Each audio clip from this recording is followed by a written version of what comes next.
येणारही नाही. कारण ज्याच्यामध्ये असत्यपणा आहे तिथं दुःख असतं, पूर्णपणे अनुकूलता नसते. ज्ञानोबारा म्हणतात की तर सुखाने काही दुःखही दिसे, दोन्ही दिसतं नाही. एका बाजूला सुख आहे तर एका बाजूला दुःख आहे. आपण प्रपंचामध्ये एक समर्थ रामदास स्वामींचा श्लोक आहे, जगे सर्व सुखे असा कोण आहे, असा प्रश्न आहे. त्याच्या उलट आपण करा, जगी सर्व दुःखी असा कोण आहे, कोणी नाही. 100% सुखी नाही आणि 100% दुःखी नाही. मिश्र फळ आपल्या मिश्र.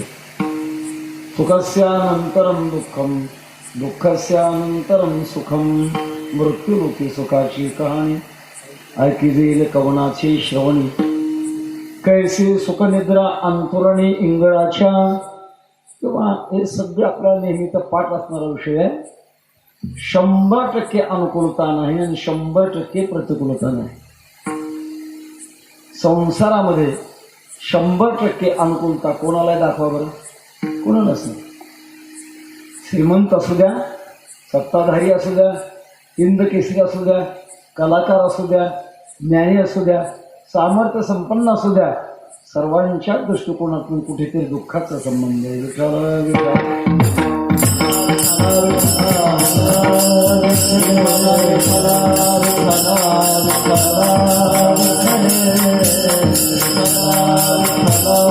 सांगण्याचा इतर कसा हा सर्वांना एक रोग झाला.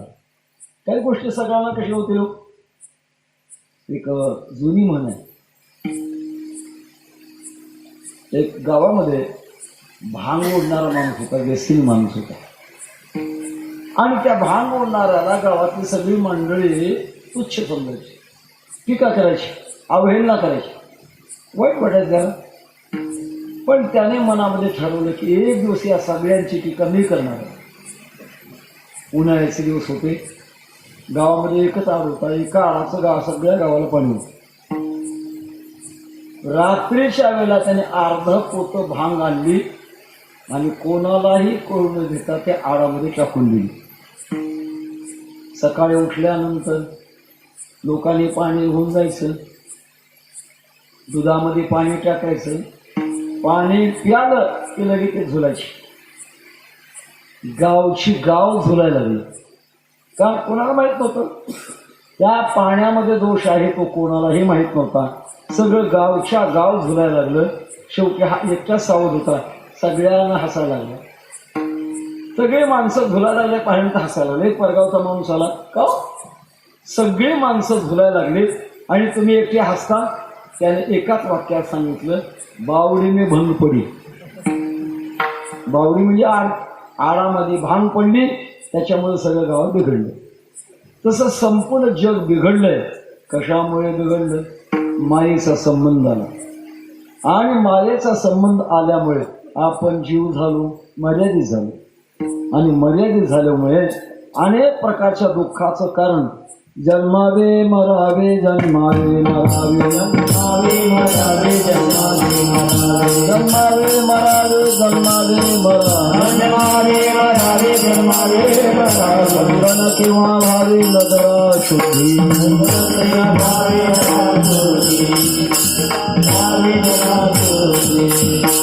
तुकोबारांनी जुना दृष्टांत दिलेला आहे. तुका म्हणे माळ गुंतली राहती, गाडग्याची सुटी फुटली. ज्या काळात इंजिनचा शोध नव्हता, मोठेचा शोध नव्हता, त्या काळात रहाड गाडगं असायचं. रहाड गाडगं, वर सात, खाली पाण्यात एक सात आणि गाडग्याची माळ त्याला जोडलेली असायची. गाडगं खाली जायचं, भरायचं, त्याला बैल जुंपलेला असायचा. जसं त्या रसवंतीर असतो ना बैल जुंपलेला, तसं बैल जुंपलेलं असायचं. आणि त्यामुळे ते रहाड गाडगं फिरायचं, गाडगं भरून यायचं. वर आल्यानंतर त्या हौदामध्ये रिसवायचं, पुन्हा खाली मोकळं होऊन जायचं, पुन्हा भरून यायचं, पुन्हा रिसवायचं. त्या गाडग्याला सुटी कधी? महाराज म्हणतात गाडग्याची सुटी फुटली. या फुटलं तर बाजूला काढून टाकायचं, नाही तो पण त्याला फिरायचंच. तसं आपली जीवदशा नष्ट झाल्याशिवाय आपल्याला जन्मणं मरणं या दुःखाच्या बाहेर जाता येणार नाही. जन्माचं दुःख झालेलं आहे आणि मरणाचं दुःख होणार आहे, हा मधला काळ आपला. त्याच्यामुळे मागच्या दुःखाची आठवण नाही आणि पुढच्या दुःखाची जाणीव नाही. म्हणून माणसं प्रपंचामध्ये जे रमतात याचा काळ मागचा विसर आहे आणि पुढचा अनाठव आहे. दोन्ही गोष्टी आहेत. तेव्हा संत मंडळींची बुद्धी ही सर्वज्ञ बुद्धी असल्यामुळे त्यांना मागचं आठवतं आणि पुढचे आठवतं. काय सांगो गर्भीची यातना,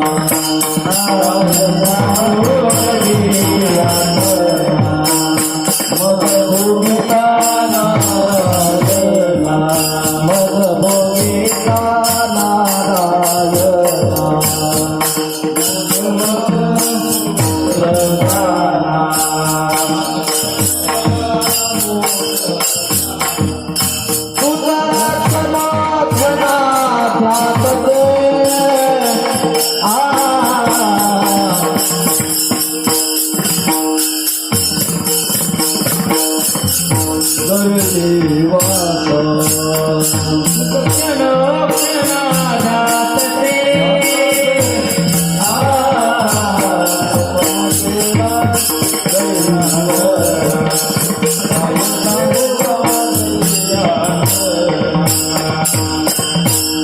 भगवंताला सांगता देवा काय सांगू गर्भीची यातना, मद भोगिता नारायणा, मांसमळ मूत्रदाना तुझक्षणोक्षणाध्यातासे, प्रथम केला गर्भिवास, काय ते सांगावे सायास, दुःख भोगिले नव ही मास, आलो जन्मास इथवरी. हे मागचं दुःख आहे. वर्तमान काळातलं कधी दुःख आहे तर कधी सुख आहे. आणि येणारं आयुष्य संपल्यानंतर जे मरणाचं दुःख आहे तेही फार मोठे मरण. त्याची कल्पना शास्त्रामध्ये विंचू असतो ना, विंचू. एखादा माणूस विंचू धरतो, न मारता त्याची नांगी खोडतो आणि सोडून देतो. त्याची होती इंगळी. तो विंचू काही दिवसांत इंगळीमध्ये रूपांतरित होतो आणि ती इंगळी का चावली की भयानक वेदना असतात, तिला उतार नाही. मरणाच्या वेळेला 1000 इंगळ्या चावल्यानंतर जे दुःख व्हावं ते मरणाच्या वेळेला शरीरातून प्राण काढताना होत असतं. एक अगोदरचं दुःख आहे, शेवटचं दुःख आहे आणि मध्येही दुःख आहे. या सगळ्या दुःखाची परंपरा संपवण्याकरता सगळ्यात मोठा झालेला जो रोग आहे तो रोग दूर करणं अत्यंत गरज आहे आपल्याला. काही वेळेला काही रोग कळत नाही. रोगाचे प्रकार सांगणार आहे मी आपल्याला. अभंगाचं चिंतन मांडत असताना सांगणार आहे, अभंगाची भूमिका मांडतोय. अशा प्रकारच्या दुःखाला आपण सामोरं जावं लागतं. त्या दुःखातून बाजूला काढण्याकरता संतांनी आपल्या जीवनामध्ये उपाय शोधला, अनुभव घेतला आणि जगाकरता तो मांडला. अभंगाच्या पहिल्या चरणी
म्हणतात. आता भवरोग म्हणजे काय काय लक्षण आहे त्याची? अलीकडचे MD डॉक्टर जरा विचारलं की भवरोग कोणता हो, नाही सांगता येणार. तो ज्याला झाला त्यालाच कळत नाही. रोगाचे प्रकार सांगतो. मुळात रोगाचे प्रकार आहेत दोन: कुपथ्यजन्य रोग आणि भोगजन्य रोग. कुपथ्यजन्य शरीराला जे जमत नाही ते जर माणसानं खाल्लं तर त्यापासून जो रोग होतो त्याचं नाव आहे कुपथ्यजन्य रोग. उदाहरणार्थ, अपचन होईपर्यंत एखादी वस्तू खात राहणं. अपचन होतं, ढेकरं येतात, पोट दुखतं, डॉक्टरकडे जातो. मग अशा रोगाकरता डॉक्टर क्षारक अशा प्रकारची औषधं देतात आणि पोटामध्ये खाल्लेलं पचून जातं. जे कुपथ्यजन्य रोग असतात ते औषधाने जातात. भोगजन्य रोग तसे जात नाही. त्या रोगामध्ये आणखीन प्रकार आहेत. अनुवंशिक रोग, दमा. काहीच्या वंशामध्ये तो दमा अनुवंशिक असतो. आजोबाला दमा असेल, कदाचित मुलाला नसेल, नातवंडावर उमटतो. त्याला म्हणतात अनुवंशिक. त्या वंशातच तो रोग असतो, अनुवंशिक रोग. दुसरा प्रकार आहे सांसर्गिक रोग. सांसर्गिक रोग म्हणजे संसर्गाने होणारा रोग, त्याला म्हणतात सांसर्गिक रोग. आता सगळ्या जगात ज्याचं काहूर माजलंय, काय नाव आहे त्याचं? कोरोना. सगळ्यांना पाठव. फार भयानक रोग येणारा. सगळं जग या रोगाच्या दहशतीखाली आहे. जागतिक आरोग्य संघटना आहे आणि जागतिक आरोग्य संघटनेनं हा रोग म्हणजे महामारी आहे अशा प्रकारचं संबोधित केलं. आणि हा रोग होतो संसर्गाने होतो, एकमेकाच्या स्पर्शाने होतो.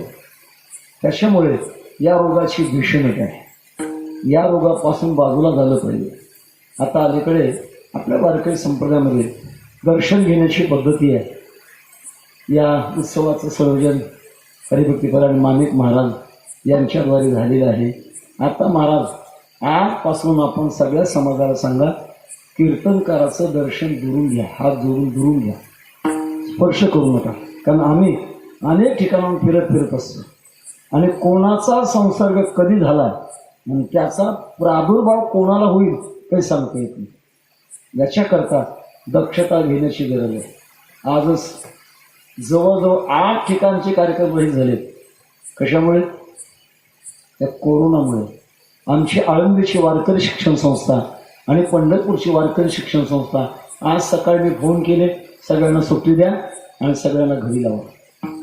कारण बाहेरची दक्षता घेणं आपलं काम आहे आणि त्यातूनच जर झाला तर मग प्रारंभ समजायचं. किंवा सांसर्गिक रोग त्याला म्हणतात. जो संबंधाने होतो त्याचं नाव आहे सांसर्गिक रोग. 8 वर्षापूर्वी व्हायरल इन्फेक्शनचा हल्ला मला झाला आणि मी माणिक महाराजांना म्हटलं, महाराज मला व्हायरलचा त्रास आहे आणि सध्या कोरोनाचा प्रादुर्भाव आहे. सर्व श्रोते मंडळींना माझे हात जोडून विनंती, आपण बसल्या जागीच हात जोडून नमस्कार करा. संबंध स्पर्श करता अजिबात कोणीही प्रयत्न करू नका. आणि आजपासून सुद्धा मला असं वाटतंय, या उजनी गावाला जिल्हा कोणता आहे? बीड आहे का? 144 कलम आज लागू झाले. या दृष्टिकोनातून आपण खबरदारी घ्या आणि आपल्या सप्ताहाची वाटचाल करा. त्या पद्धतीप्रमाणे पथ्य पाळा. सगळ्याचा मुद्दा आणखी याची विषमता आहे. आमच्या गावातलं सांगतो उदाहरण. परवा दिवशी एक हनुमंत कुंभार याचा मुलगा पुण्याला काम करायला आणि तो काल आला गावाकडे. आल्यानंतर आई बापाला वाटलं कदाचित याला संबंध झाला असेल म्हणून त्याला घरात घेतले नाही, बाहेरच ठेवलं. आणि कसं कळलं कोणाच्या? पोलीस यंत्रणेला. रात्री पोलीसची गाडी आली आणि उचलून त्याला घेऊन गेले. भीषण आहे महाराज. इतकं सोपं नाही हे संकट. आता त्या संकटातून दूर होण्याकरता भगवान परमात्मा नक्की दूर करू शकेल. आपण त्याची प्रार्थना करूया. त्याचा करता तो अभंग मी निवडलेला आहे. पण मात्र शक्यतो आपण पथ्य पाळावं. पथ्य पाळणं अत्यंत आवश्यक आहे. त्या दृष्टिकोनातून सांसर्गिक रोग एकाने एकाला होणं. आमच्या लहानपणामध्ये कॉलरेचे रोग होते. कॉलरा, त्याला दुसरा शब्द आहे पटकी. या माता भगिनीमध्ये शिवी आहे, तुला पटकी आली म्हणतात. पटकी म्हणजे कॉलरा. संयोजनामध्ये संशोधनामध्ये त्याची लस निघाली, तो संपलाही देखील. प्लेगची साथ होती, तोही संपला.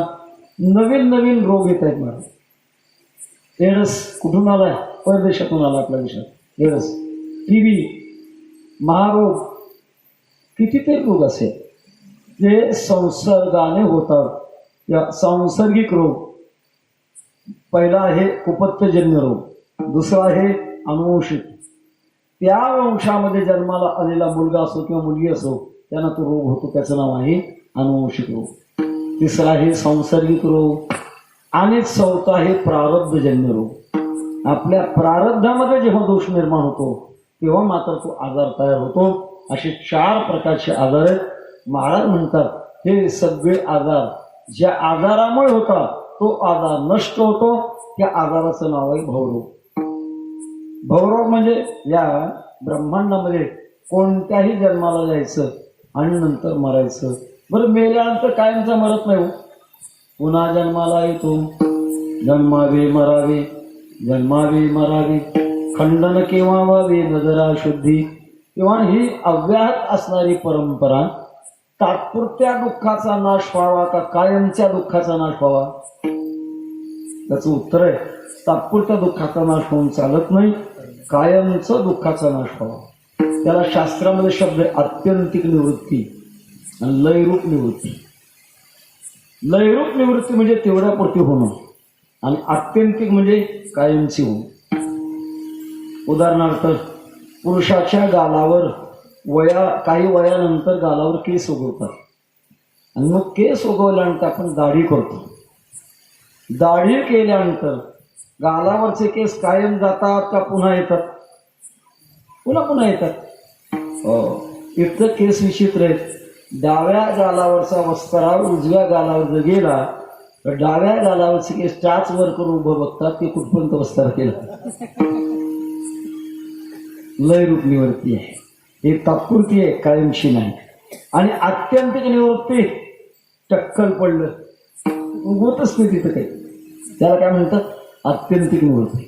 नाशाचे 2 प्रकार आहेत, तात्पुरता आणि कायमचा नाश.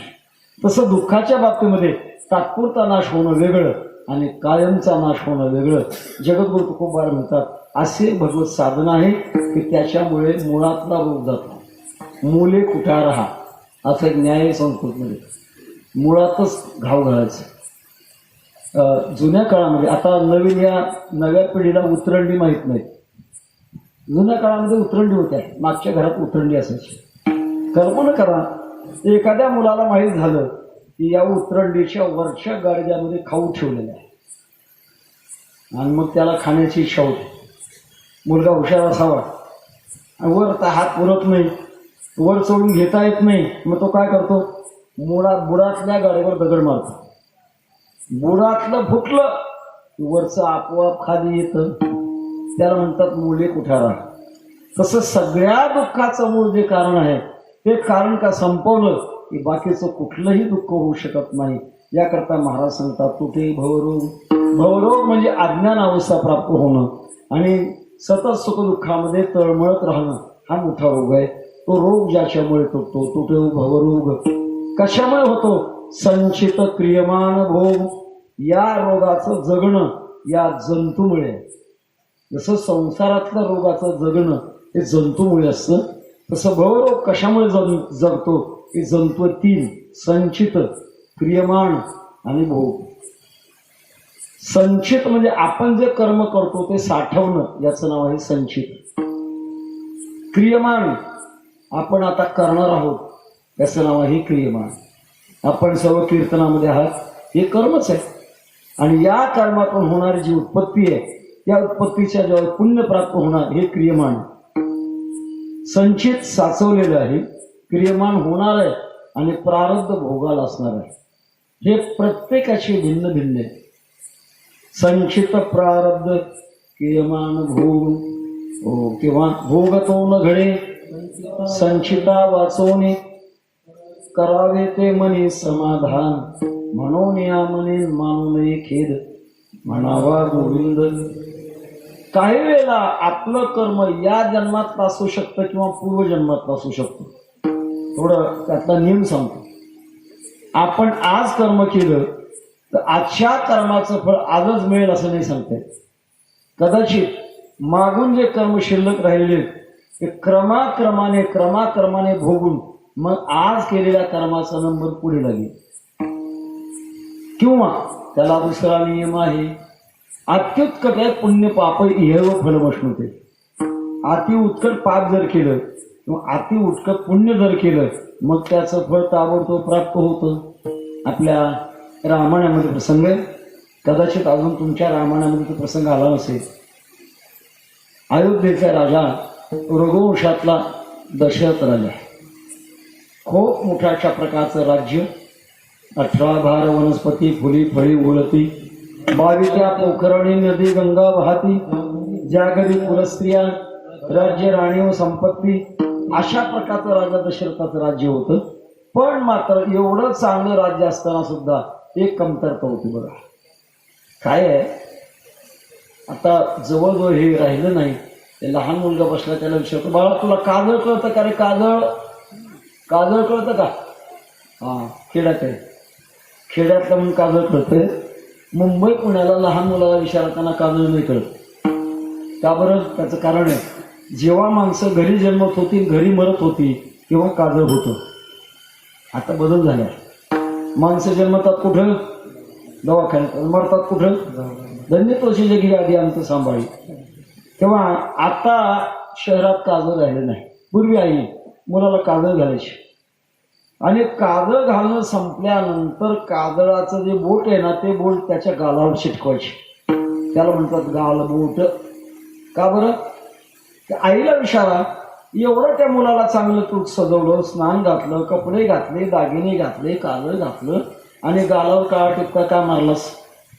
आई म्हणते, माझ्या बाळाला कोणाची दृष्टी लागू नये म्हणून गालबोट असतं. तसा भगवान परमात्मा प्रत्येकाच्या प्रपंचामध्ये गालबोट लावतातच.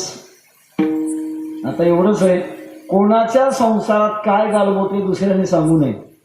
ज्याने त्याने समजून घ्यावं की आपल्या प्रपंचात काय गालबोट आहे, काहीतरी कमतरता आहे. राजा दशरथाच्या प्रपंचामध्ये एक गालबोट होतं. वंशाला दिवा लावण्याकरता मूलबाळ नव्हतं. काय करणार मग? सगळं अनुकूल, पण पुत्रहीन सगळे राज्यम सर्वम दुःखाय करत. पूर्वी आपल्या भारत देशामध्ये असं होतं, प्रत्येक कुळाला गुरु असत, त्याला कुळगुरु म्हणत. त्या कुळावर एखादं संकट का पडलं की ते कुळगुरूने तपश्चर्येच्या द्वारा ते संकट दूर करण्याची जबाबदारी ज्यांच्यावर, त्यांना कुळगुरू म्हणत.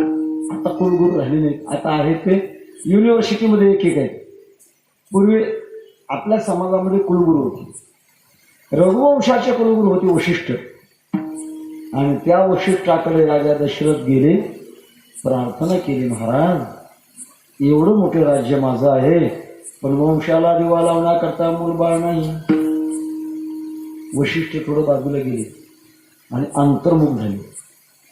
असा एक नियम आहे, माणूस का अंतर्मुख झाल्यानंतर काही पठारापर्यंत पोचला की त्याला जगातल्या समस्या समजतात. समजलं आणि सांगितलं, राजा तुझ्या आयुष्यात मूलबाळ नाही. त्याला काय करणार? प्रारब्धात नाही तुझ्या मूलबाळ. महाराज जबाबदारी तुमच्यावर आहे, माझा वंश थांबतोय आता. वशिष्ठांनी सांगितलं, एक काम कर, अरण्यामध्ये ऋषशृंग नावाचे ऋषी आहेत, ज्यांच्या डोक्याला शिंग वाढलं, त्यांना म्हणतात ऋषीशृंग. त्यांना घेऊन ये आणि त्यांच्याकडून पुत्र कामेष्टी यज्ञ कर, मग तुला मुलं होतील. आपल्याला इतिहास माहिती आहे, ऋषशृंगाला आणवलं, यज्ञ केला आणि प्रारब्धामध्ये एकही मूल नव्हतं, 4 झालं. अत्युत्कट पुण्य पापही एव फलमश्नुते. सांगण्यात येतं तसा प्रारब्धाचा क्रम असतो, क्रियमान घडत असतं आणि संचित साठवलेलं असतं. 3 गोष्टी असतात. कदाचित या जन्मातलं जर दुष्कर्म नसेल तर मागच्या कर्मातलं दुष्कर्म असतं. एक प्रसंग सांगतो आपल्याला. आपल्या वारकरी संप्रदायामध्ये सजन कसाई महाराजांचं नाव आहे. सजन कसाया विकू लागे मांस माळ्या सावत्यास खुरपू लागे. सजन कसाई महाराज एकदा जगन्नाथपुरीला जाण्याकरता निघाले, दर्शन घेण्याकरता. दर मुक्काम पूर्वीचा काळ वाहनं नव्हती, पायी प्रवास. पावसाळ्याचे दिवस, गाव जवळ आलं आणि वरून ढग जमा झाले. मंदिर शोधेपर्यंत आपण भिजू एवढा करता एक असं दार उघडं होतं. बाबाने घर मालक समोर होता. विचारलं, बाबा तुमच्या घरात कुठेतरी कोपऱ्यात मला रात्र काढण्याकरता जागा मिळेल का? आपल्या भारतीय संस्कृतीमध्ये अतिथी देवो भव, काही विचार न करताना अचानक आपल्या घरी येणारा त्याला अतिथी म्हणतात. तिथी न पाहता आपल्याकडे उपस्थित राहतो, त्याचं नाव अतिथी. आता हे राहिलं नाही, हॉटेल आणि धाब्याचं जग आहे, त्याच्यामुळे अतिथी पूजा राहिली नाही. पूर्वी असं होतं, स्वयंपाक तयार झाल्यानंतर घर मालकाने बाहेरच्या दारावर येऊन उभं राहायचं. गाईची धार काढण्याकरता जेवढा वेळ लागतो तेवढा वेळ उभं राहायचं. तोपर्यंत एखादा अपरिचित मनुष्य आला, त्याला बोलवायचं, पूजा करायची, पोटभर जीव घालायचं. तो शोध प्रसाद घे जे अतिथीचा. आणि गाईची धार काढण्याच्या वेळेपर्यंत जर कोणी नाही आलं, मग आपलं आपण जाऊन जेवण करायचं. अशी पद्धती. घर मालकाने सांगितलं, महाराज तुम्ही माझ्या घरचे अतिथी आहात, तुम्हाला जागा काय, जेवण देतो, पाणी देतो, कपडे देतो, माझ्याकडनं शक्य ते देतो. सजन कसं आहे महाराजांनी सांगितलं, मला काही नको आहे, आज सगळं माझं झालेलं आहे, फक्त जागा दाखवा. जागा दाखवली. सजन कसाई महाराज शरीराने सुंदर होते, तेजपुंज होते, भक्तीचं तप होतं. आणि प्रकार असा झाला होता, ज्या घरी रात्री मुक्कामाला थांबले त्या घरची मालकीण तिने सजन महाराजांना पाहिलं होतं. आणि पाहिल्यानंतर अर्ध्या रात्रीमध्ये तिच्या मनामध्ये काम वासना तयार झाली. सजन महाराजांना हलवून जागा केलं आणि आपली काम वासना प्रगट केली. प्रगट केल्यानंतर सजन महाराजांनी हात जोडले. पराविया नारी माऊली समान हे गेले नेमून ठाईची, आम्ही भगवत बघतो, आम्ही त्या पापात जात नाही. त्या घर मालकीनीला असं वाटलं आपल्या मालकाचा धाक म्हणून आपल्याला तयार होत नाही. काही विचार केला नाही महाराज.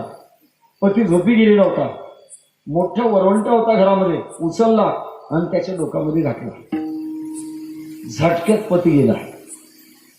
आणि सजन महाराजांना सांगू लागले, महाराज तुम्हाला ज्याची भीती वाटत होती ती गेला, आता काय बिघडले? अरे बाप रे बाप. सजन महाराज मनामध्ये विचार करू लागले, भगवंता अरे कुठल्या जन्माचं पाप होतं, मी या घरी आलो, केवढं मोठं भयानक झालं. सजन महाराज मात्र याची काम वासना पूर्ण करण्याकरता तयार होईना. तेव्हा मात्र त्या घर मालकीने मोठ्याने ओरडायला सुरुवात केली, धावा हो पळा, कोणीतरी अतिथी माझ्या घरी आला, विश्रांती करता जागा मागितली आणि माझ्याविषयी वाईट नजर म्हणून माझ्या पतीच्या डोक्यात घातलाय वरवंटा आणि पती जागेवर गेला. गल्लीतली माणसं जमली.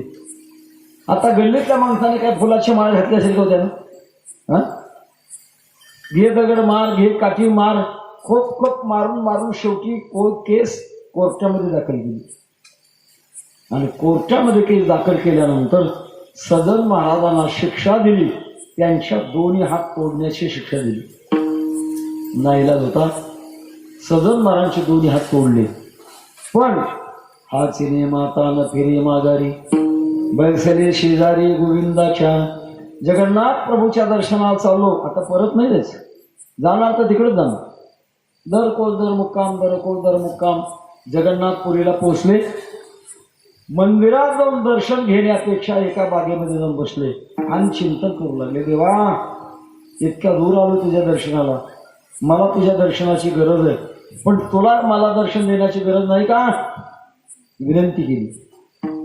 आणि एका क्षणात जगन्नाथ प्रभू पुढे उभे राहिले. तर पाहिलं सजन महाराज, ज्या जगन्नाथ प्रभूचा तुम्ही धावा करता तो मी आहे. सजन महाराजांनी पाठ फिरवली. पुन्हा जगन्नाथ प्रभू पुढे गेले. अहो मी आलो तुमच्या हाकेप्रमाणे. पुन्हा पाठ फिरवली. एखाद्याचा भाव वाढला म्हणजे किती वाढेल काही कळत नाही. प्रत्यक्षात जगन्नाथ प्रभू पुढे येतात आणि सजन महाराज पाठ दाखवतात. शेवटी भगवान म्हणतात, अहो मी तुम्हाला भेटण्याकरता आलो आणि तुम्ही पाठ दाखवता. सजन महाराज म्हणाले, देवा काय दाखवू पाहू पाहू तुझं तोंड रे, धुंद झाला तुझा दरबार. काय राहिलं तुझ्या दरबारामध्ये, काय नाही, काय केलं होतं मी पाप, का म्हणून माझे हात तुटावे. जगन्नाथ प्रभूंनी सांगितलं, महाराज माझ्या दरबारामध्ये अंधार नाही, ज्यानं जे कर्म केलं त्याला ते भोगावं लागतं. तुम्हाला आठवत नाही या जन्मातलं, हे भोग तुमचा मागच्या जन्मातला आहे. मागच्या जन्मामध्ये हा घर मालक कसाई होता, त्याची पत्नी गाय होती आणि तो कसाई त्या गायीला पकडून मारणार होता. इतक्यात गायीनं झटका मारला आणि गाय पळू लागली. पळत असताना गाय पुढे, कसाई मागे मोठ्याने ओरडत होता, गाय आडवा, गाय आडवा. इतक्यात तुम्ही मागच्या जन्मामध्ये माणूस होते आणि तुम्ही ती गाय आडवा म्हटल्यामुळे हात आडवे केले आणि आडवे केल्यामुळे गाय पकडली गेली. गायीचा वध झाला.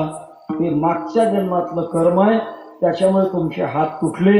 माझ्या दरबारात अन्याय नाही. दृष्टांत संपला. कदाचित या जन्मातलं नसलं, मागच्या जन्मामधलं असू शकतं. हे सगळं अशा प्रकारचं जे कर्म आहे ते कर्म मात्र संपवण्याचं साधन अभंगाच्या दुसऱ्या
ऐसे विठोबाचे नाम विचारिता खंडी जन्म.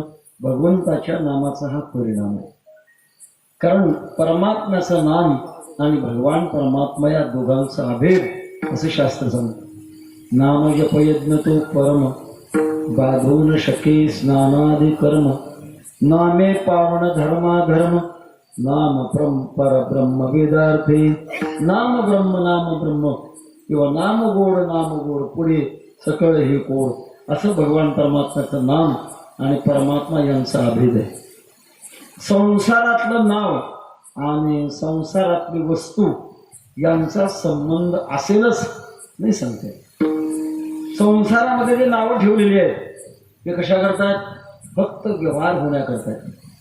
व्यवहाराच्या मर्यादेकरता आपली नाव आहे, पण आपल्या नावाचा आणि आपला संबंध असेल असं सांगता येत नाही. त्याचं कारण दोन आहेत. भगवान परमात्म्याचं नाम अगोदर आहे आणि रूप नंतर आहे. आपलं उलट आहे, अगोदर रूप आहे नंतर 12व्या दिवशी नाव. भगवान परमात्म्याचे अगोदर नाव आहे सोनियाचा दिवस आजी अमृते पाला. सोनियाचा दिवस आजी अमृते पाला. सोनियाचा दिवस अमृते पाला.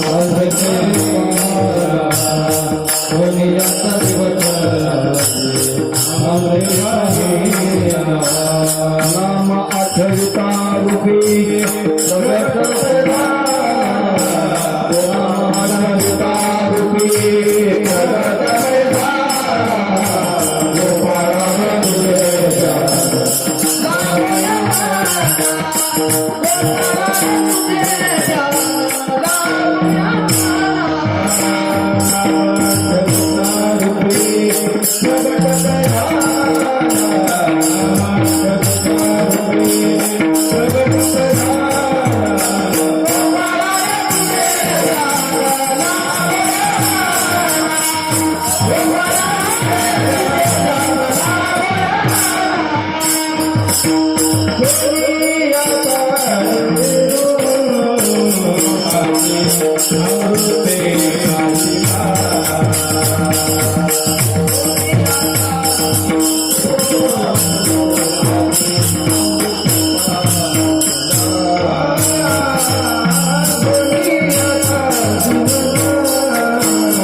प्रगट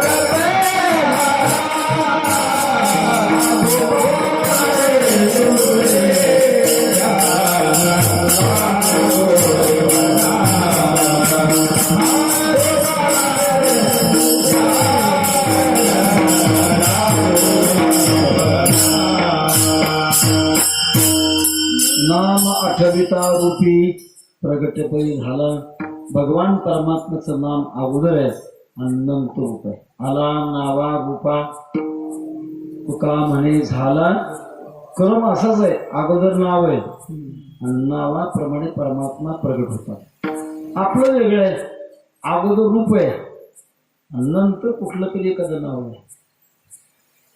जगात व्यवहार होण्याकरता जसं गाडीला नंबर असतात ना, MH12 CK 7425, याचा अर्थ 24 वेगळी आहे आणि 26 वेगळी आहे. व्यवहारापुरते अशा प्रकारचे नंबर जसे असतात तसंच संसारामध्ये आपले जे नावं असतात फक्त व्यवहार काळापुरते असतात. फक्त काहीचा संबंध थोडा असतो. उदाहरणार्थ काही नावं असतात ते आकारावरून नसतं, आकारावरून. आपल्याकडे धान्यामध्ये गहू हे नाव आहे. मुळात शब्द गहू नाही, गोधूम.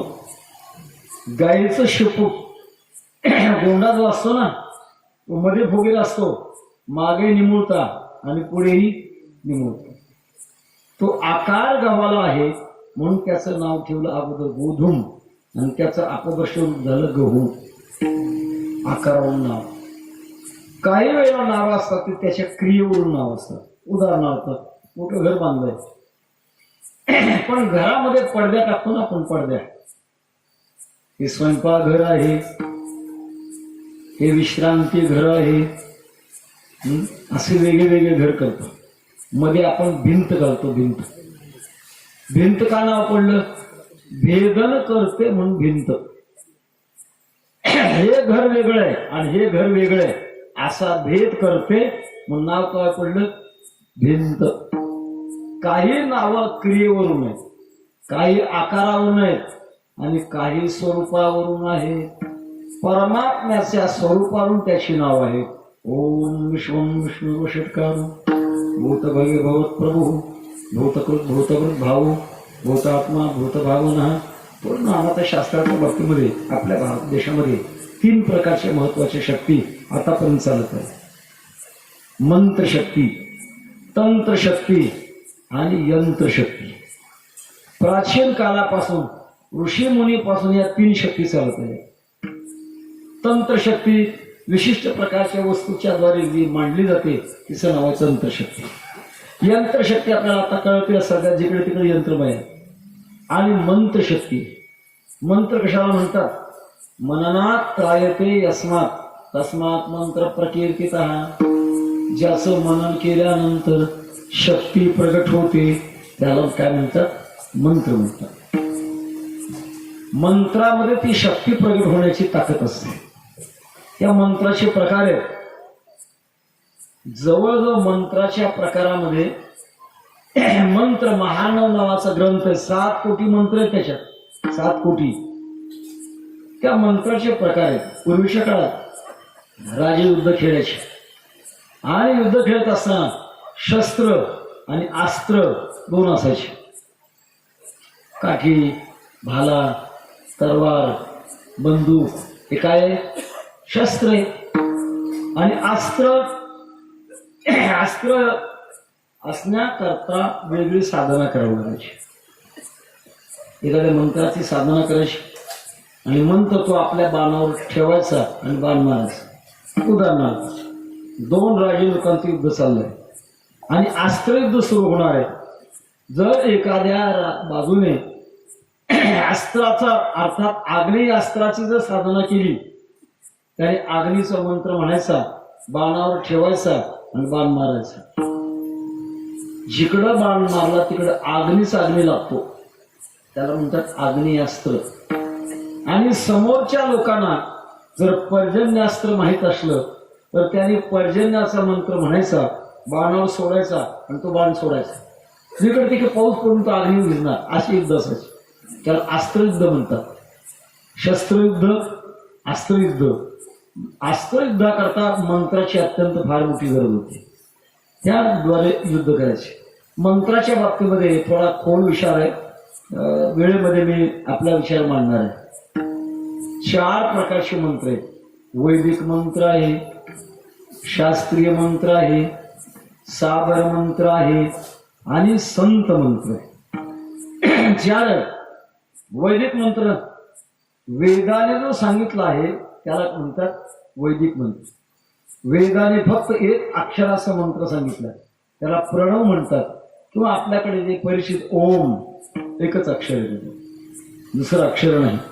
किंवा एकाक्षरी जो मंत्र आहे तो वेदाने सांगितलाय. याला मर्यादा आहे. ज्याचं उपनयन झालंय गुरुमुखातून तो मंत्र घ्यायचा आणि मग त्याची साधना करायची. ती साधना 3 प्रकारची आहे. ऱ्हस्व, दीर्घ आणि प्लुत. कल्पना असं म्हणून सांगतो आपल्याला. ऱ्हस्व ओंकाराची साधना ओम ऱ्हस्व, दीर्घ ओम दीर्घ, प्लुत ओम प्लुत.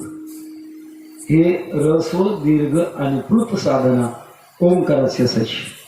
आपल्याकडे गायत्री मंत्र ना प्रसिद्ध. हा गायत्री मंत्र घ्यायचा जर असेल तर तो गुरुमुखातून घ्यावा लागतो.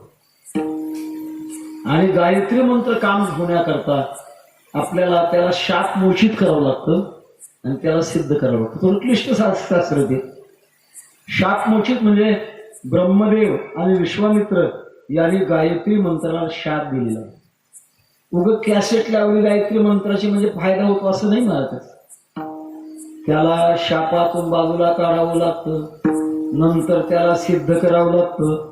सिद्ध करण्याकरता त्या मंत्रामध्ये जेवढे अक्षर आहेत, एका अक्षराचा 1.25 लाख अनुष्ठानयुक्त जप करावा लागतो, तेव्हा ते अक्षर सिद्ध होते. सगळे अक्षर सिद्ध करायचे.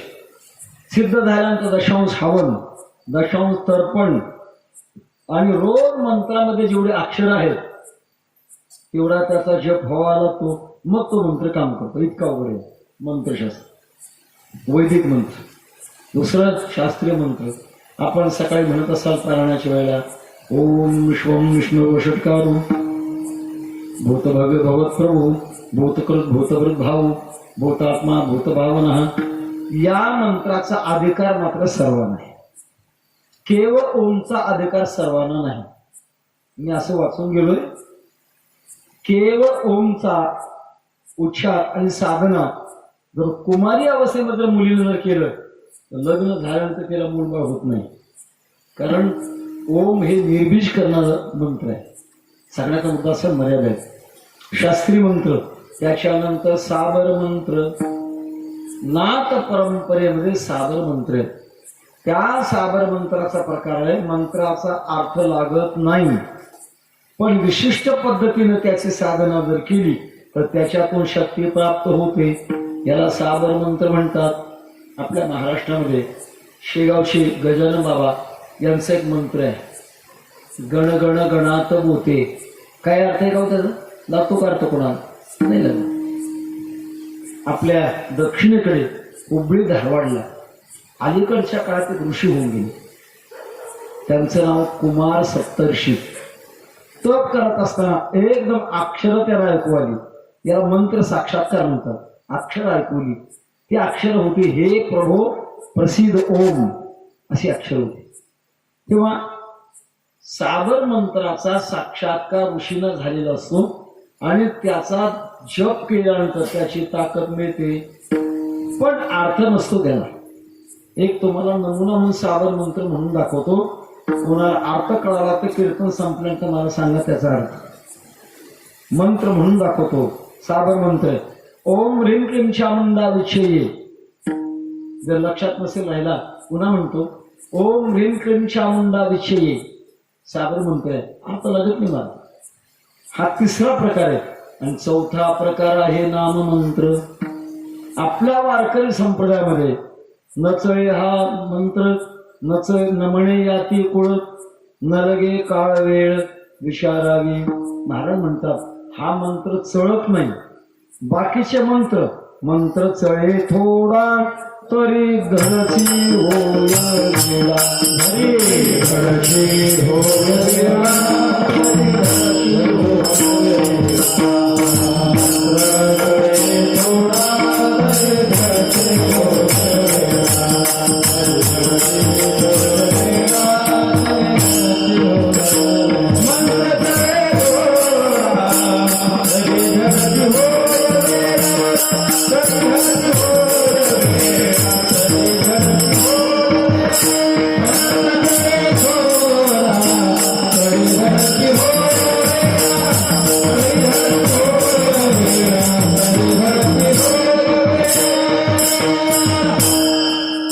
मंत्राची पद्धत आहे. त्याला वेळ, काळ आणि स्थळ या सगळ्या गोष्टीची आवश्यकता आहे. ज्ञानोबराने आपल्या भगवंत नामाला ह्या सगळ्या मर्यादा नाहीत.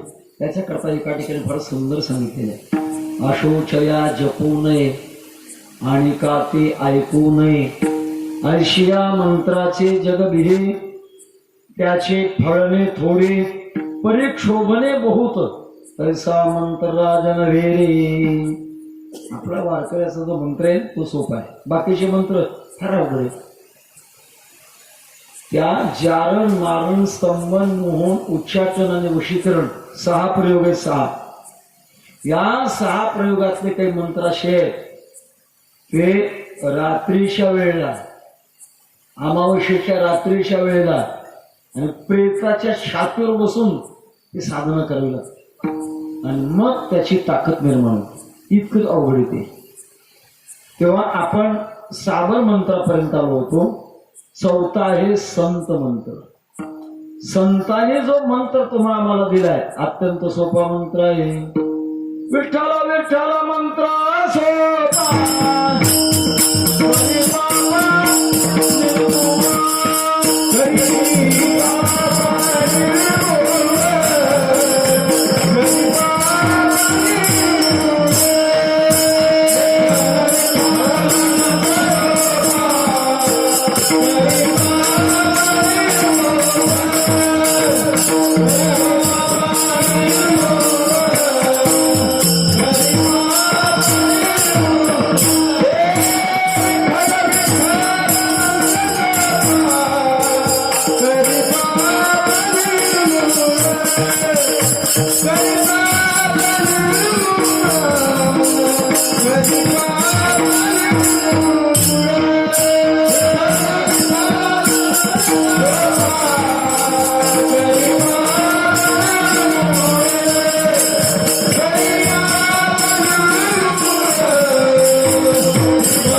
तुकोबऱ्यांचा मंग विठ्ठल विठ्ठल मंत्र सोपा करी पापा निर्मूळ. या विठ्ठल नामाच्या बाबतीत वैज्ञानिकांनी अलीकडे संशोधन सुरू केलं. एके दिवशी पेपर लावतं महाराज, विठ्ठल नामाच्या या मंत्रामुळे आपल्या हृदयातले दोष दूर होतात. एक प्रसंग सांगतो. खळवट लिमगाव म्हणून वडवणी तालुक्यात गाव आहे. तिथे आमचे नात्याचे एक शिक्षक होते. शाळा संपली, काही झाडं लावली, घरी निघाले, अटॅक आला, जागेवर गेले. माती करता आता नातं असल्यामुळे सवड होती आणि आम्ही गेलो. असे काही माणसं बसली होती. काही वारकरी संप्रदायातली माणसं होती. एक जवळजवळ 70-80 वर्षाची बाबा होते. तो सहज चर्चा सुरू झाली. अलीकडे अटॅकचे दुखणे फार निघाले. त्यात त्यांनी एक उदाहरण सांगितलं. म्हणजे प्रकार असा झाला, मला गाव नाही लक्षात राहिलं ते. त्या गावाला म्हणे मुलगा हार्ट स्पेशालिस्ट डॉक्टर. तो शहरामध्ये प्रॅक्टिस करत होता आणि आई खेड्यात राहत होती. घराणा वारकरी आणि डॉक्टरला विठ्ठल नाम जपाचा महिमा माहीत होता. खेडेगावातून आईकडून फोन आला, तुझ्या आईला अटॅक आलेला आहे, लवकरात लवकर तू ये. फोनवरून त्याने सांगितलं, आई विठ्ठल विठ्ठल विठ्ठल नामाचा जप कर. म्हातारीने विठ्ठल विठ्ठल विठ्ठल नामाचा जप करायला सुरू केले आणि मी तुझ्याकडे येतोय असं म्हणून मुलगा निघाला. Heart specialist doctor. आणि निघाल्यानंतर इकडचे तिकडचे मनामध्ये विचार येऊ लागले. विचार येता येता डॉक्टरला अटॅक आला. डॉक्टर गेला, म्हातारी बसली. विठ्ठल नाम जपाचा महिमा आहे. आमच्या आळंदीच्या वारकरी शिक्षण संस्थेमध्ये एक कात्रण काढून ठेवले. विज्ञानवादी लोकांनी विठ्ठल नाम जपाचा कसा महिमा आहे हे संशोधन करून निष्पन्न केलेले आहे. अनेक नामाचे अनेक भिन्न भिन्न महिमे आहेत. आपल्याला वेळ नाही सगळं सांगायला. तेव्हा तुकोबारा म्हणतात, ऐशे विठोबाचे नाम, भगवान परमात्म्याचे जे नाम आहे. मग तुम्ही आपण कोणते नाम घ्या. भवसमुद्रातून तरुण जाण्याकरता, भवरोगातून दूर होण्याकरता भगवंताच्या कोणत्या नामातून उच्चार घ्या. तो नाममंत्र सोपा आहे. मंत्र दिला राम कृष्ण हरी. बाबाजी आपुले सांगितले नाम. मंत्र दिला राम कृष्ण हरी. या राम कृष्ण हरी मंत्राचा इतका संबंध नाही. जाता जाता समजून जातो. जीवदशेमध्ये आपलं चित्त अशुद्ध असतं आणि अशुद्ध चित्तामध्ये 3 प्रकारचे दोष असतात. मलदोष, विक्षेप दोष आणि आवरण दोष. मलदोष कशाला म्हणतात? पाप वासना मनामध्ये निर्माण झाली की समजायचं मलदोष आहे. एखाद्याची संपत्ती पाहिली आणि मनामध्ये जर आलं हा संपत्तीचा मालक मरावा आणि संपत्ती आपली व्हावी असं जर मनात आलं, समजा आपल्या मनामध्ये मलदोष आहे. एखादी स्त्री पाहिली आणि परस्त्री पाहिल्यानंतर तिच्याविषयी मनामध्ये जर पाप वासना निर्माण झाली तर समजायचं आपल्या मनामध्ये मलदोष आहे. दुसरा दोष विक्षेप दोष. मन एका ठिकाणी राहत नाही, सारखं फिरत राहत. हो. नपुरती भ्रमणादाही दिशा, सप्तही पाताळी आकाशा, घाली उडी बळच लेकोनी फासा, केली आदेशा पाहुणा, बहुत चंचल चपळ जाता येता न लगे वेळ. असं चंचल असलं समजायचं विक्षेप आहे. आणि तिसरा प्रकार आहे आवरण. आवरण म्हणजे झाकण आहे, न कळणं. परमात्मा आपल्या हृदयात आहे. संत मंडळी म्हणतात आम्ही अनुभव घेतला पण आपण आपल्या हृदयातला परमात्मा पाहू शकत नाही. याचं कारण आहे आपल्यामध्ये आवरण आहे. 3 दोष आहेत, मल, विक्षेप आणि आवरण. जुना काळ होता, जुन्या काळामध्ये आरशे नव्हते. मग आपलं तोंड जर पाहायचं असलं तर माणसं असं काम करायचे, भांड्यात पाणी घ्यायचं आणि पाण्यामध्ये तोंड पाहायचं, प्रतिबिंब दिसायचं पाण्यामध्ये. एकदा प्रकार असा झाला, कल्पना करा उन्हाळा आहे आणि घरातलं पाणी संपलंय, पाण्याचं दुर्भिक्ष आहे, घरात पाणी नाही, घरातल्या माणसाला पाण्यात तोंड पाहायचंय आणि अचानक पाऊस पडला, ओढ्याला आलं पाणी. ते पाणी घेतलं भांड्यात, दिसेल का तोंड? का बरं? त्याच्यात मातीची कण आहे. अशा पाण्यात आपलं तोंड दिसत नाही. बरं, दुसरी गोष्ट अशी आहे, फिल्टरने ते शुद्ध करा, सगळे त्याच्यातले कण बाजूला काढा, स्वच्छ करा. स्वच्छ केलेलं पाणी हातामध्ये घेतलं भांड आणि हाताला झालं लकवा, थर थर थर थर थर थर कापतं, दिसेल का? का बरं? हलतंय, ते विक्षेप आहे. आणि तिसरी गोष्ट आहे, पाणी स्वच्छ आहे, भांड स्थिर आहे आणि हातामध्ये भांडे घेऊन खाली वाकून बघू लागलो, खांद्यावर हात रुमाल होता, तो रुमाल पडला त्या भांड्याच्या तोंडावर, दिसेल का? आवरण आहे. मल, विक्षेप आणि आवरण. आपला आनंद जो आपल्याला मिळत नाही त्याचं कारण हे 3 कारण आहेत. आणि 3ही दोष जर घालवायचे असेल, राम या मंत्राच्या द्वारे मल विक्षेप जातो, मलदोष जातो. कृष्ण या मंत्राच्या द्वारे कृष्ण वाचक शब्दानुष्ठ निवृत्ती वाचका पयोरैक्यम पद्यंते कृष्ण इत्यादी माणसाच्या मनाला आकर्षण करणारा, आता स्थिर ठेवणारं नाम भगवान परमात्म्याचं कृष्ण नाम आहे. मलदोष घालवणारं राम आहे, विक्षेप दोष घालवणारं कृष्ण आहे आणि आवरण दोष घालवणारं हरी आहे. जो मी मंत्र याकरता सांगतो, आयशे विठोबा शे नाम. भगवान परमात्म्याच्या नामामध्ये सामर्थ्य शक्ती आहे. उच्चारिता खंडे जन्म, त्या नामाचा उच्चार केल्यानंतर आपला जन्म नष्ट होतो. जन्म म्हणजे पुढचा येणारा जन्म.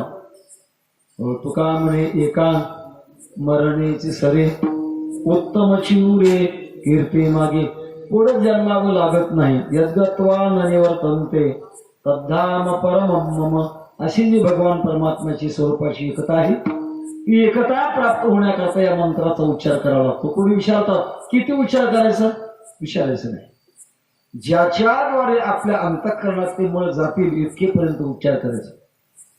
आपल्याला गणित विचारतो मी, एखादा कपडा आहे अंगावरचा पांढरा आणि तो 10-15 दिवस काढलाच नाही, त्याच्यामध्ये मानेला कॉलरला मळ लागलाय, शेतामध्ये जाता येता पुढच्या पदराला मळ लागलाय, मागच्या पदराला मळ लागलाय आणि तो कपडा धुवायचा आहे, स्वच्छ करायचा, निर्मळ करायचा. पाणी आणि साबण घेतलं, साबण लावलं आणि साबण लावल्यानंतर तो कपडा आपण आदळतो ना. माझा प्रश्न, किती वेळा आदळल्यानंतर तो स्वच्छ होईल? असं गणित आहे का? नाही गणित. मग जोपर्यंत स्वच्छ होत नाही तोपर्यंत आदळायचं. तसं आपलं चित्त जोपर्यंत शुद्ध होत नाही तोपर्यंत नामचिंतन करायचं. विठ्ठल विठ्ठल.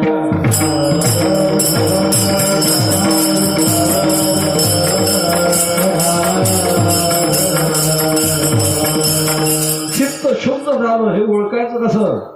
चित्त शुद्ध तरी शत्रू मित्र हो,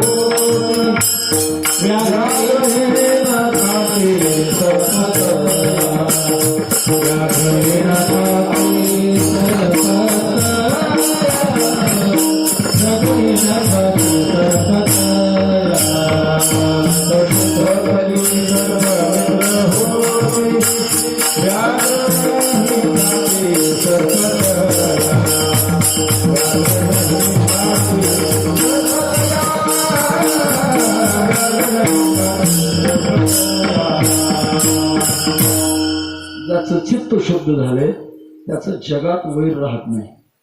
समजा ते चित्त शुद्ध झालं आणि चित्त शुद्ध का झालं की आज आपल्या हृदयात असणारा जो आनंद रूप परमात्मा आहे त्या परमात्म्याचं तिथं प्रगट होतं. तुका म्हणे चित्त करारे निर्मळ येवोने गोपाळ राहे तिथे ऐसे विठोबाचे नाम उच्चारिता खंडे जन्म.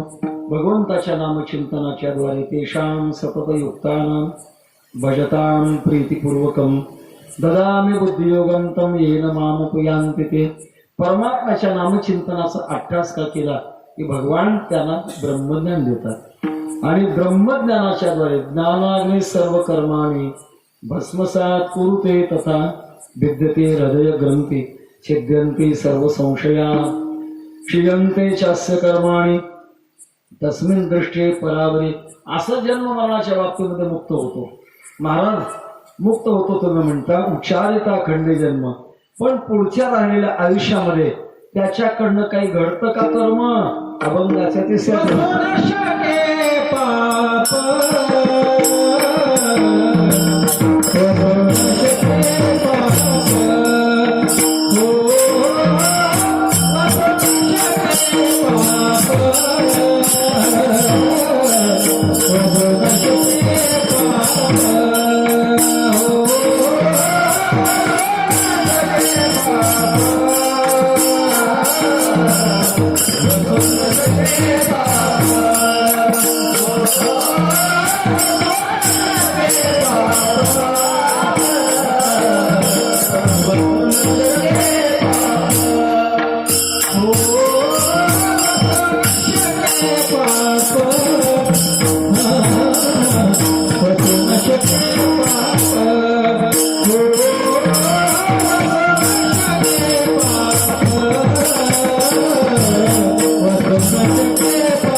पाप जाय त्रिविध तो ताप. शास्त्राने आपल्याकडनं अनुचित कर्म घडलं की त्याचं फळ पाप सांगितलंय आणि उचित कर्म घडलं की त्याचं नाव पुण्य असं सांगितलेलं आहे. पाप कशाला म्हणतात? पाप त्याचे नाव न विचारिता नीत भरतेशी उन्मत्त करी सदा. याला शास्त्राचं बंधन नाही. अंगा मनासी रुचावे इतुलेले कृत्याकृत्य नाठवे करणे या सेनावे भरतेची करी. त्याचं नाव आहे पाप. पापाचं लक्षात येण्याकरता एक सोपी व्याख्या सांगतो. आत्मन प्रतिकूल आणि परेशान समाचरे. आपल्याला जे विरुद्ध आहे ते दुसऱ्याला आपण काय केलं की त्याचं नाव आहे पाप. उदाहरणार्थ आपल्या खिशात हात घालून पैसे कोणी गुपचूप काढून घ्यावे वाटतात का? नाही वाटत. जर एखाद्या वेळा दुसऱ्याच्या खिशात हात घालून पैसे काढून घेतले तर मग ते पाप. आपला बांध टोकरावा असं वाटतं का? ना आपण जर दुसऱ्याचा टोकरला तर मग ते पाप. आत्मा प्रतिकूल आणि परेशान न समाचे आपल्याला जे विरुद्ध आहे ते जर आपण दुसऱ्याला जर केलं तर त्याचं नाव हे पाप. तर पापाचे शास्त्रामध्ये खूप प्रकार आहेत. हो, कायिक पाप, वाचिक पाप, मानसिक पाप, ज्ञात पाप, अज्ञात पाप, सांसर्गिक पाप, कृत पाप, कारित पाप, अनुमोदित पाप. किती झाले प्रकार आहेत? खूप प्रकार आहेत. कायिक पाप शरीरानं होणं. आता इतके या ठिकाणी आला ते माता भगिनीकडे कीर्तन करता कोण आला, कोणी गावातूनच आला असाल, कोणी परगावातून आला असाल, आपण कोणी वाहनानं आला असाल, कोणी पायी चालत असाल. पण पायी चालत आलं तर आम्ही आमच्या वाहनानं आलो. वाहनाखाली कित्येक जीवजंतू निश्चित मेले असते. वातावरणामध्ये सूक्ष्म जंतू आहेत जे आपल्या डोळ्याला दिसत नाही, पण ते मात्र अशा प्रकारचे आपल्या क्रियेने मरतात. मग ते पाप नाही का? त्याचं नाव अज्ञात पाप. दुसरं ज्ञात पाप. आपल्या विरोधामध्ये कोणी जर असेल तर अलीकडे त्याची खून करतात. स्वतः नाही केलं तर कोणाकडून करून देतात सुपारी देऊन. कृत पाप, कारित पाप, अनुमोदित पाप. एखाद्यानं वाईट कर्म केलं, वाह चांगलं झालं एवढं जर म्हटलं, हे अनुमोदन जर दिलं तर अनुमोदित पाप. केले पाप जेणे दिले अनुमोदन, दोघांचे पतन सारी घ्यायची. पापाचं फार मोठं शास्त्र आहे. मला आपली तुम्ही 5 मिनिटाची शिल्लक नाही. मुळात मुख्य पापाची व्याख्या तुकोबा सांगतात. देव अंतरे ते पाप, देव अंतरे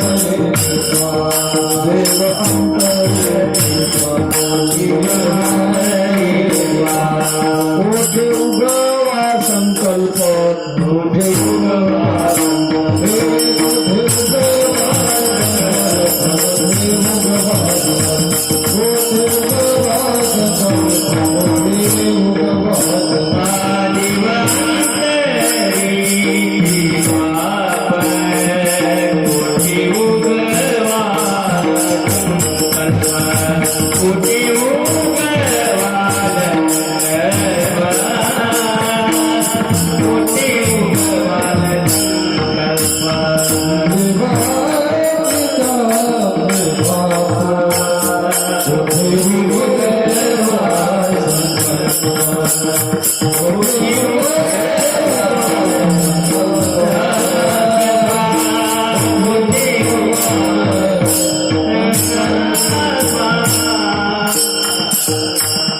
अगदी सोपी आणि व्यापक व्याख्या. देवांतरे ते पाप, कोठे उगवा संकल्प. आणखी एका ठिकाणी मला सांगतात, नारायणाच्या लोपे घडती अवधीस पापे. परमात्म्याचा आपल्या वृत्तीचा संबंध सुटला की पापाला सुरुवात झाली. पण अशी पाप मात्र नामधारकाच्या जवळ राहू शकत नाही. वसो न शके पाप, जाय त्रिविध तो ताप. आध्यात्मिक, आदिभौतिक आणि आदिदैविक तिन्ही तापाचा नाश होण्याचं साधन भगवान परमात्म्याचं नाम आहे. ऐशी विठोबाचे नाम उच्चारिता खंडे जन्म. आणि या सगळ्या वाईट अशी जी परंपरा आहे जिच्या पासून तयार होते तिचं नाव आहे माया. तुका म्हणे माया, तुका म्हणे माया,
टाळकरी गायक म्हणजे फार तरबेज आहेत.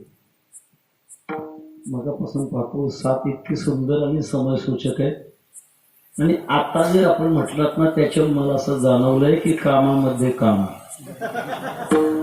शेवटची चाल उरकून घेतली, कारण गाडी चालवताना रस्ता बघून बदलावा लागतो.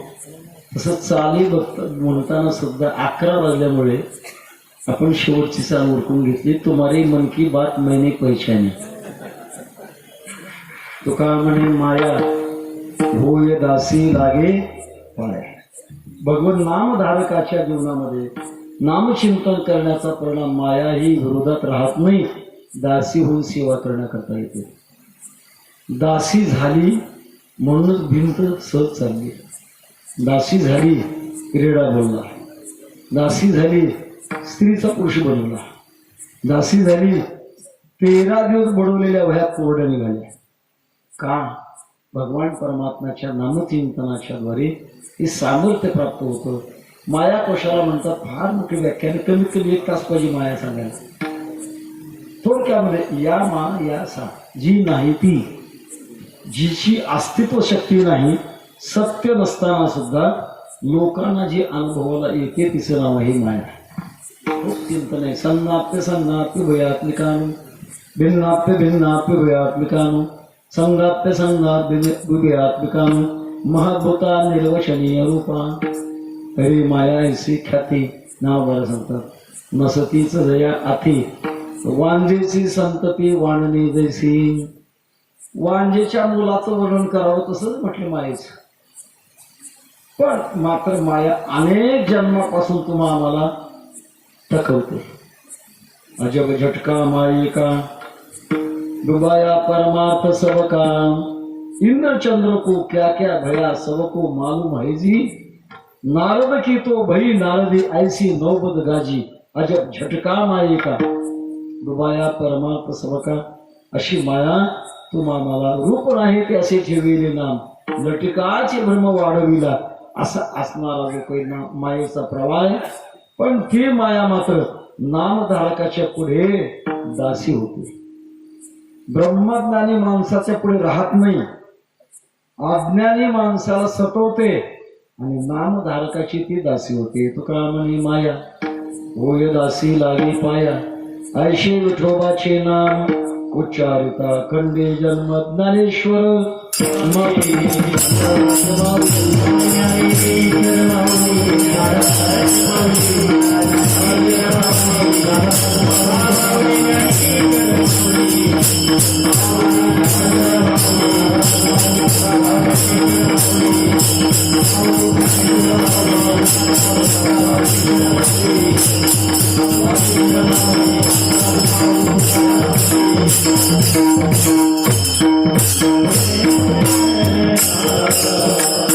लय वाढली आहे किंवा वेळ झाल्यामुळे आपण एक प्रकारची सूचना केली म्हणायला हरकत नाही.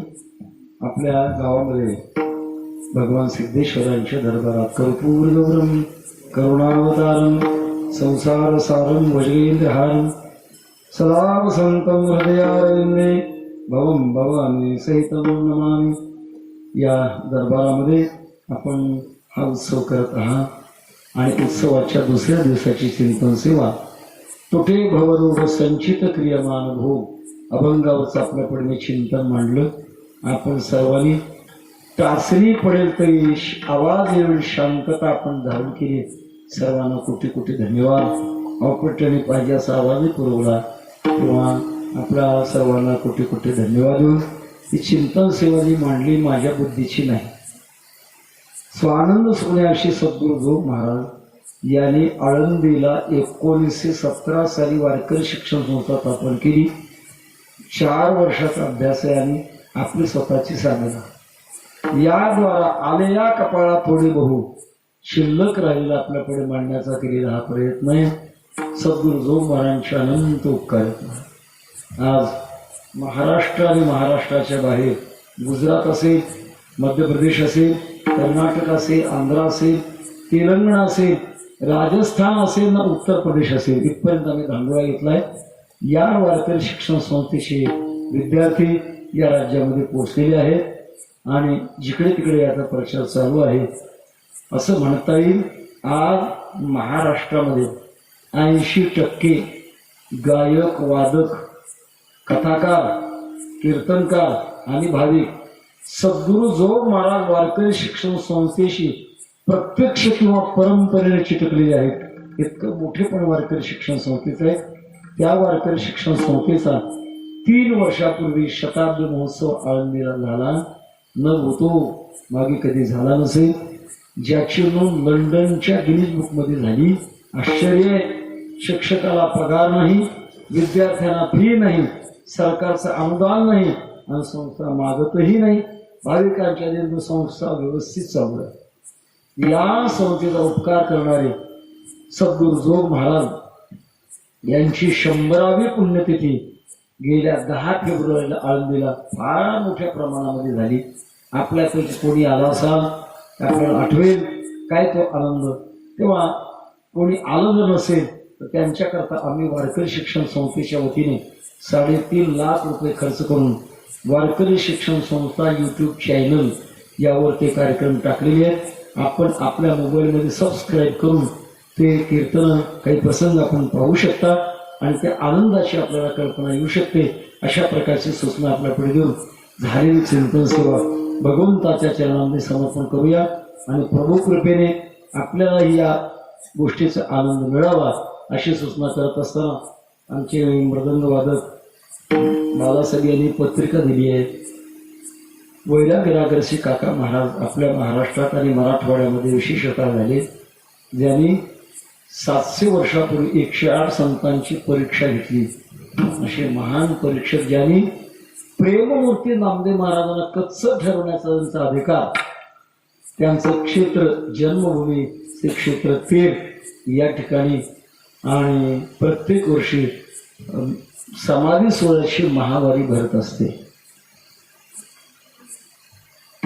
आपण एक प्रयत्न करून श्री संत गुरुबा काका सेवा मंडळ तेर परिसर नावाचं ट्रस्ट स्थापन करून तिथे प्रत्येक महिन्याला वारीला आपण जात असतो. 3 वाजता दिंडी निघत असते. काका महाराजांच्या मंदिराला प्रदक्षिणा घेऊन येते. 4:30 ते 6:30 कीर्तन होत असतं आणि आलेल्या सगळ्या भाविकांना फराळाची व्यवस्था केलेली असते. कोणाला प्रवदानाची व्यवस्था नसेल तर थांबण्याकरता मुक्कामाची देखील व्यवस्था तिथे असते. आणि त्याबरोबरच 16व्या क्रमांकाची फळाच्या वतीने होणारी महावारी येणाऱ्या 17/4/2020 यापासून सुरुवात होते. 20/4/2020 या तारखेपर्यंत 4 दिवसाचा उत्सव आमच्या फळावर होणार आहे. 17 तारखेला दुपारी 2 ते 4 प्रवचन, 5 ते 6 हरिपाठ, संध्याकाळी हरिभक्तीपरायण पांडुरंग महाराज घुले अध्यक्ष गाथा मंदिर देहू यांचं 7 ते 9 कीर्तन होईल. 18 तारखेला एकादशी आहे. सकाळी दिंडी प्रदक्षिणा होईल गावाला.